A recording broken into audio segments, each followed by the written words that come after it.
রাতের আকাশ আলোকিত করে ইসরায়েলের দিকে ছুটে আসছে একের পর এক রকেটের গোলা, যে গাজাকে ধ্বংসযোগ্য করছে নেতানিয়াহুর বাহিনী। ঠিক সেখান থেকে এক হামলা ফিলিস্তিনি বাহিনী কাঁপিয়ে দিয়েছে ইসরায়েলকে।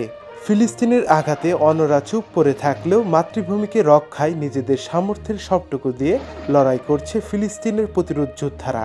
রবিবার ফিলিস্তিনের যোদ্ধারা ইসরায়েলকে টার্গেট করে ছুড়েছে 1 ডজনেরও বেশি রকেট।